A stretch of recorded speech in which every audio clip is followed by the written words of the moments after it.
नमस्कार, इन खबर में आपका स्वागत है। बिहार में बीजेपी और उसकी अगुवाई में बना एनडीए और उधर से INDIA जो अब बन गया है लोकसभा चुनाव के लिए, कम से कम महागठबंधन भी बोल सकते हैं, जो वहाँ की सरकार चल रही है, इसमें ज़बरदस्त राजनीति चल रही है। लेकिन इन दोनों गठबंधनों के अंदर भी राजनीति चल रही है। एक तरफ राजनीति चल रही है लालू यादव वर्सेज नीतीश कुमार।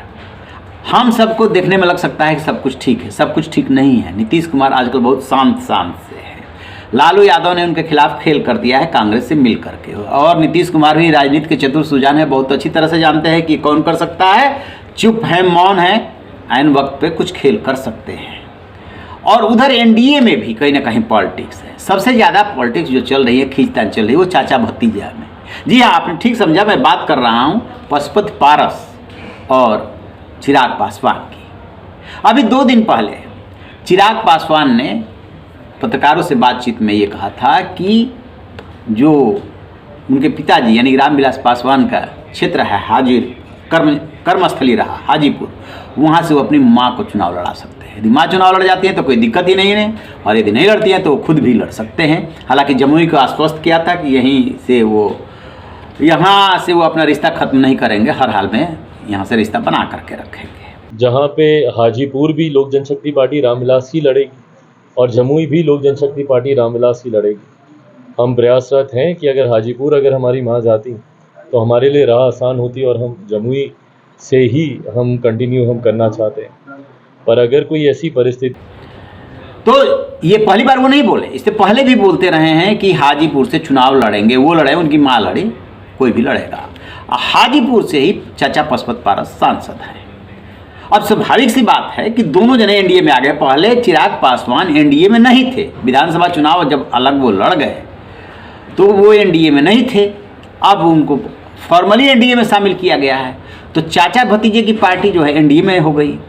लेकिन चिराग पासवान इस जिद को नहीं छोड़ रहे हैं कि हम हाजीपुर लड़ेंगे या माँ को लड़ाएंगे। अब चाचा पशुपति पारस को इतना कहाँ बर्दाश्त है, वो वहाँ से सांसद है। सो जब पत्रकारों ने घेरा तो उन्होंने ये कहा कि यदि वो माँ को लड़ाएंगे तो हम जमुई से, जहाँ से चिराग पासवान सांसद हैं, उनकी बहन या दूसरी माँ को लड़ा देंगे। रामविलास पासवान की 2 शादी है। पहली पत्नी का नाम राजकुमारी, दूसरी पत्नी का नाम रीना पासवान है। वो गाँव में रहती है, उनसे तलाक लेकर के ही इन्होंने रीना पासवान से शादी की थी। तो जब तक रामविलास पासवान जीवित रहे, पहली पत्नी किनारे ही रही। बस ये था कि पैतृक मकान में रहती थी, वहाँ पे सारी व्यवस्था थी, तलाक होने के बावजूद अपने घर में वो रहती थी। और अब उनके न रहने के बाद चिराग पासवान ने बहुत तरीके से बड़ी माँ को भी और बहनों को भी साधने की कोशिश की है। क्योंकि होता क्या है कि बड़े राजनीतिक परिवार में जब मुखिया नहीं रहता है तो मतभेद होते हैं, हर किसी को कुछ न कुछ पाने की हसरत होती है, और उसी में मतभेद पैदा हो जाते हैं तो एक दूसरे के खिलाफ भी लड़ जाते हैं। तो चिराग पासवान ने अपनी बड़ी माँ बहनों को साधने की कोशिश की, लेकिन ये राजनीति है।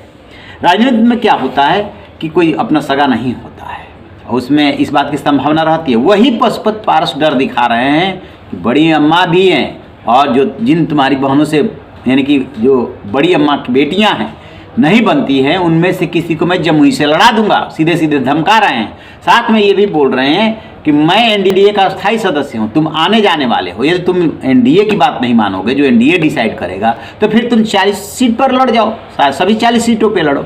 अब देखते ये है कि जो चाचा ने चेतावनी दी है, धमकी दी है, उसका भतीजा कैसे जवाब देता है। भतीजा भी पीछे हटने को कतई तैयार नहीं है, क्योंकि मानना ये है कि जो 6 सांसद थे, उन सांसदों को चाचा ने ही 5 को तोड़ा और अपने साथ ले गए। उन्हें जब पिताजी यानी रामविलास पासवान नहीं थे तो पहला सेटबैक यही चिराग पासवान को लगा था। वो उसको भूल नहीं पाए हैं, दौड़ते रह गए चाचा के पास, पैर छूते रह गए, लेकिन चाचा नहीं माने थे और केंद्र में मंत्री पद हथिया लिया था।